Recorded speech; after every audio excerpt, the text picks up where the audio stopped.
Kamusta? Welcome sa Tagalog CK Drama Recap. Ngayon araw ibabahagi ko sa inyo ang isang serye na pinamagatan, Revenge of Others.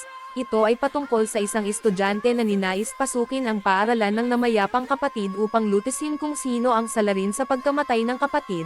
Ito'y hindi magiging madali dahil ang bawat karakter sa kwento ay hindi masasabi kung kakampi ba ito o kalaban dahil bawat isa sa kanila ay may tinatagong sekreto.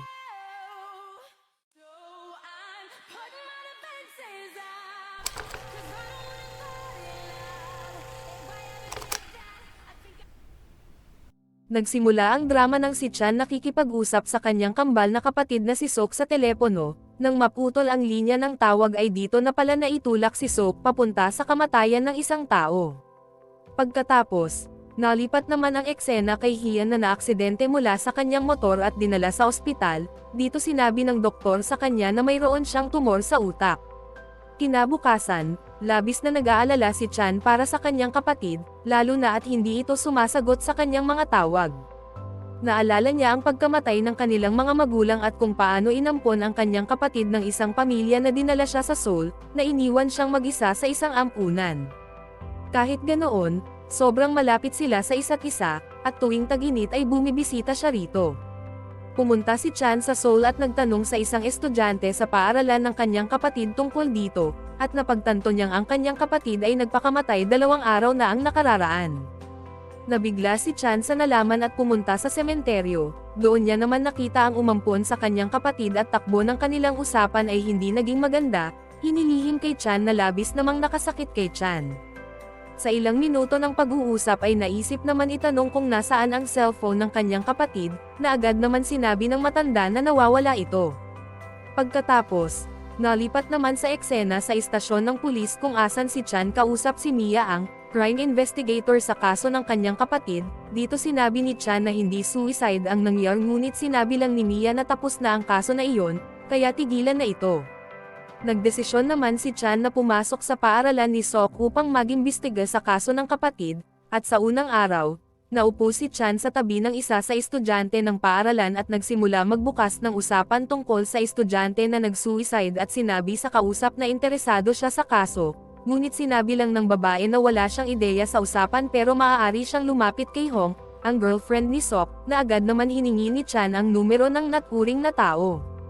Nang tawagan ang numero ay isang estudyante mula sa likod ang sumagot sa tawag ni Chan na dumaan lamang sa kanyang tabi kaya nagdesisyon si Chan na sundan ito, at sa school clinic maririnig na pinayuhan si Hian na ingatan ang sarili dahil sa sakit na meron siya.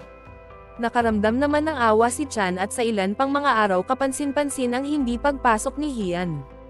At pinaalala naman ni Chan sa sarili na mag-focus sa kaso ng kapatid. Sunod, nagpunta siya sa isang silid kung saan nangyari ang pagkamatay ni Sok at nasurpresa nang makita na naroon din si Hian. Agad namang tinanong ni Chan kung anong ginagawa niya rito at sa pagsagot ni Hian ay sinabi na may nahulog na estudyante mula sa bintana, at sa araw na iyon ay naroon siya. Ay saksi sa pagkahulog ni Sok mula sa itaas. Alam ni Hian na sobrang interesado si Chan sa kaso na nag-iiwan naman ng pagtataka kay Hian. Nang mapunta naman si Chan sa cafeteria, nakita niya ang estudyante na si Kim na binubuli ang isang babae at napatakbo naman sa takot. Dahil dito ay agad naman itong naging pangunahing sospek ni Chan sa listahan. Ilang minuto makalipas, panibagong estudyante nagngangalang Bom ang pumasok sa cafeteria kasama ang prinsipal. Si Bom ang pinakamayamang estudyante na naaksidente at nawalan ng alaala. Sa oras ng klase, si Hian nang bigla nakaramdam ng pagkahilo kaya nagtungo sa CR at dahil sa alam ni Chan ang kalagayan ni Hian ay sinundan ito. Nang makakita ng dugo sa sahig si Chan ay inisip na kay Hian ito kaya agad na tinawag si Hian, ngunit natuklasan na ang babae na biktima ng bully ni Kim ay ang nasa loob pala. Ang ambulasya at mga pulisya naman ay agad na dumating. Si Mia ang imbestigador. Kausap si Chan at sinabihan na kung dahil lamang sa kasi ng kanyang kapatid kaya siya nalipat ay tigilan na ito upang hindi na masangkot sa ano pa mang gulo. Sa kabilang banda, si Hian ay nakipagkita naman sa dalawang kaibigan na babae si Vicky at Hong, Sok girlfriend, nang ibalik ni Hian ang cellphone. Dito nakita nila ang mga mensahe na mula kay Chan at sinabi ni Hian sa dalawa na si Chan ang bagong lipat na estudyante sa paaralan. Nagtataka naman si Hong kung bakit siya gusto nito makausap. Sa halip na ang kanyang sarili ay si Vicky ang nakipagkita kay Chan, at nang sinabi ni Chan na nais niya lamang magtanong tungkol sa kanyang kapatid ay agad na sinagot ni Vicky na nasa maling lugar siya, sa halip ay nagbigay lang ito ng pangalan ng babae at doon siya magtungo para sa katanungan ni Chan at pahabol pa na lubayan sila nito. Agad naman nakipagkita si Chan sa naturing na babae at pag-uusap nila. Sinabi ng babae na masaya siya na nawala si Sok dahil isa siya bully na kaibigan din ni Sang na bully din, dagdag pa na sila ang dahilan kaya siya umalis ng paaralan dahil sa maling pagtrato nila sa kanya. Hindi naman pinaniwalaan ni Chan ang mga sinabi ng babae. Sa kaparehong ni oras, si Vicky ay pumunta kay Hian upang humingi ng pabor na parusahan si Kim sa pangbabuli sa biktima na babae kanina lang, at sa pagtanggi ni Hian ay agad nag-alok ng pera, sapat na pangpagamot sa kanyang ina. Pagkatapos makikita natin si Kim na nakagapos at walang makita na kagagawan pala ni Hian at binalaan si Kim na umalis ng paaralan bago pa man patawan muli ito ng mas malubuhang kaparusahan. Agad naman si Hian umalis, nang bigla makasalubong si Chan at nakita ang dugo sa kanyang sapatos. Sa sunod na araw, si Chan ay bumisita sa kanyang kapatid at doon nakita din si Hian. Binahagi ni Hian na meron siyang kapatid na napatay dahil sa biktima din ng bully at simula noon ay nagkasakit na ang kanyang ina. Sinabi naman ni Chan na kapatid niya si Sok at nalipat siya para lutisin ang kaso ng kanyang kapatid at kung maaari na huwag sabihin ang sekreto kahit kanino. Sa pagbalik sa paaralan, makikita ang masayang mga estudyante sa pag-alis ni Kim sa paaralan.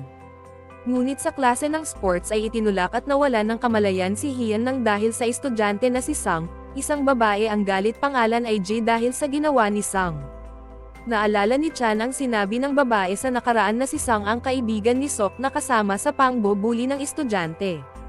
Naniniwala si Chan na mabuting tao si Sang kaya nagpakilala ito bilang kapatid ni Sok, ngunit itinanggi ni Sang ang ugnayan sa kanyang kapatid. Dahil sa pagtanggi nito ay naging ikalawang suspect si Sang. Pagkatapos, narinig ang usapan na nagparusa kay Kim ay ang estudyante na nagtatanggol sa mga api. Naalala naman ni Chan ang gabi na makita si Hian kaya agad hinanap ang sapatos na gamit noong gabi at tunay nga ang dugo na nakita niya. Pagkatapos sa klase, sinabi ni Chan kay Hian na ang nagparusa kay Kim ay ang kaparehong tao na pumatay sa kapatid niya, ngunit sinagot lang ito ni Hian na tigilan na ang pagsasaliksik. Sa mga sinabi ni Hian naman ay agad na dinagdag sa listahan ni Chan ito bilang ikatlong suspect. Lumipas ang ilang araw, may nag-iwan kay Chan ng mensahe at sinasabi na pumunta sa teatro dahil sa may ibabahaging importante ang tao. At nang naroon ay nang bigla may hamampes sa ulo niya, at sa paggising makikita si Bam, at sinabi sa kanya na natagpuan siyang walang malay sa teatro. Pagkatapos, ilang mga litrato ni Ji ang kumalat gamit ang cellphone ni Chan at galit na sinampal si Chan. Iniwas naman ni Hian si Chan sa kaganapan at sinabi na umalis na sa paaralan o baka may mas grabe pa na mangyari. Humingi si Chan ng tulong kay Bam na kung maaari ba ay makita ni Bam sa CCTV, kung sino ang hamampes sa kanya dahil madali ito para sa taong mayaman at pumayag naman si Bam. Ngunit nang makita kung sino ang tao ay sinabi lang kay Chan na alam ng tao kung saan nakapwesto ang camera kaya madali lang ito naiwasan. Nakipagkita naman si Bam kay Sang at tinanong kung bakit nito hinampes si Chan, lumalabas na si Sang ang tao na iyon. Sinagot ni Sang ang tanong at sinabi na si Chan ay sinungaling at nalipat lamang ito upang ipaghiganti ang kanyang kapatid na si Sok, ngunit nagbabala si Bam na wag gagalawin si Chan o kung hindi ay malalagot siya. Sa sunod na araw ang lahat ay nasa teatro, nang bigla ang video ni Sok nang may tumulak sa kanya ay ipinalabas, na muli namang nagbukas ang kaso nito sa pulisya. Muli, may panibagong mensahe ang para kay Chan, sinasabi na kung gusto makakalap ng impormasyon ay pumunta ito sa teacher's office. Si Chan ay pumunta ng takot at mula sa likod si Bam ay lumabas, na agad namang tanong ni Chan kung siya ba ang nagpadala ng mensahe ngunit sinabi na hindi siya iyon. Sinundan lamang siya para sa kanyang kaligtasan dahil sa baka maulit ang nangyari sa kanya. Nang bigla may tao na tumakbo at inisip ng dalawa na baka ito ang tao na nagpadala ng sulat, ngunit bigo sila masundan ito. Si Bam ay muling kinompronte si Sang na kung siya ba muli ang tao ngunit nanindigan na hindi talaga siya ang sinasabi. Si Vicky naman ay muling nagutos na kung maaari ay parusahan ni Hian ang bully ng kanyang kaibigan na agad naman sinang-ayunan ni Hian. Sunod, si Chan ay nakipagkita sa di kilalang estudyante na si Joe na kaibigan ni Sok. Siya din ang nagpakita ng video sa teatro at nagpadala ng mensahe sa kanya, Natatakot siya na ibahagi ang nalalaman sa kahit kanino, ngunit nang malaman na kapatid siya ni Sok ay nagkaroon siya ng lakas ng loob, dito sinabi niya na ang hinala niya ay si Hyan. Sa mga sinabi ni Joe ay siya ang naging panghuling suspect ni Chan sa listahan, lalo na at siya ang may kuha ng video at nais idiin si Hyan sa kaso. Si Hyan din ang pinaghihinalaan ng mga pulisya kaya dinakip siya at hinanapan ng ebidensya sa bahay, na labis naman nagpapakaba kay Hyan dahil sa laman ng kanyang bag, ngunit bigo ang pulisya sa pagkalap ng ebidensya kaya pinakawalan si Hyan. At dito, lumalabas na si Chan ang kumuha ng bag ni Hyan na may gamit ng pagparusa at nag-iwan naman ng mensahe kay Hyan na kung nais makuha ang bag ay pumunta sa ibinigay na lokasyon. Si Hyan ay pumunta kay Chan, at nang naglabas ng baril si Chan upang itutok kay Hyan at sinabi na siya ang nagpaparusa at siya rin marahil ang pumatay kay Sok, na agad inamin ni Hyan na totoo siya ang nagpaparusa pero hindi siya ang pumatay sa kanyang kapatid. Sa muntik na pagkalabit ni Chan sa gantilyo, ay agad inagaw ni Hyan ang baril mula kay Chan at nagsimula itutok ang baril sa sariling ulo, at sinabi kay Chan na kung hindi siya naniniwala ay sabihin iputok ang baril. Nang muntik, ay may tumawag naman kay Chan mula sa numero ng kanyang kapatid at nang sagutin ay walang tao. Humingi naman ng paumanhin si Chan kay Hyan at sinabi na masaya na hindi siya ang pumapatay. Sa parehong oras, si Bam ay nakaupo nang may sumagi sa alaala na may tumulak sa kanya sa itaas ng kanyang kumpanya, at sa paggising niya noon ay sinabi ni Sang na siya ay nalaglag mula sa itaas. Sa paglalakbay ni Hyan ay may nagtangka sa buhay niya mabuti at napigilan ito. Nadiskubre na ito pala ay si Joe na nais ipaghiganti si Sok mula kay Hyan na pinaniniwalaan niyang siya ang pumapatay. Agad namang pinabulaanan ni Chan na hindi si Hyan ang pumapatay. Si Chan at Hyan ay pinaghihinalaan si Sang kaya nakipag-ugnayan kay Bam na sabay maghapunan kasama si Sang para sa ilang bagay na pag-uusapan na agad naman sumang-ayon si Bam. Pumunta naman si Bam at Sang sa isang restaurant, at si Chan ay sinadya na magpahuli ng dating upang magkaroon ng oras si Hyan makahanap ng ebidensya sa bahay ni Sang, ngunit bigo na makakita si Hyan ng kahit ano maliban sa mga larawan ni Sok, at sa oras na iyon ay nakatanggap siya ng tawag na nagsasabing nasa malubhang kalagayan na ang ina ni Hyan, at kailangan na agad magbayad para sa operasyon. Nalipat naman ang eksena, na ipinapakita na ang biktima ni Kim na humingi ng tulong, at hanapin ang nagparusa kay Kim, upang muli itong parusahan dahil sa patuloy pa din ang panggugulo ni Kim sa kanya. Tulad ng nakagawian ay agad na tinanggap ni Hyan ang utos mula kay Vicky, na para sa operasyon ng kanyang ina. Sa likod ng kaganapan na ito, ay plano pala nila Kim at Sang upang palabasin kung sino ang nagpaparusa sa mga bully at ito ay magaganap ng live, at maisip ng lahat ng estudyante na si Hyan ang pumatay kay Sok. Sunod na araw ay ibinigay ni Chan ang nakuha na litrato ni Hyan kay Bam kasama si Sang at Sok, at tinanong ang tungkol dito ngunit si Bam ay walang maalala sa litrato, at nang itanong ang tungkol sa bagay na iyon kay Sang ay ayaw nito magsalita na lalo naman pinaghinalaan ni Bam. Sa pagdilim, gaganapin ang parusa. Ngunit sa parehong oras ay ang pagkawala ng kanyang ina. Kaya tumawag si Chan upang sabihin ang malungkot na balita. Kasabay naman ang pagpapakita ni Hong kay Chan sa live na pagpaparusa ni Hyan kay Kim, at nang umeksena si Sang upang alisin ang maskara ay si Bam ang nasa loob, na nagpagulat kay Sang na malaman na si Bam ang nagpapataw ng parusa sa bully, at pabirong sambit naman ni Bam na kung nasira niya ba ang plano. Dito pinapakita na kasama ni Chan si Hyan para pumunta sa namayapang ina. Lumalabas na bago maganap ang gulo kanina ay tumawag si Chan kay Bam upang siya ang gumanap na magpaparusa kay Kim, dahil sa alam din ni Chan ang plano ni Sang at Kim na palabasin na si Hyan ang pumapatay. Itinuring na din kaaway si Bam dahil sa pagtulong nito kay Chan, sa kabila ng pangunahing sospek na si Sang ay wala pa ding matibay na ebidensya laban sa kanya.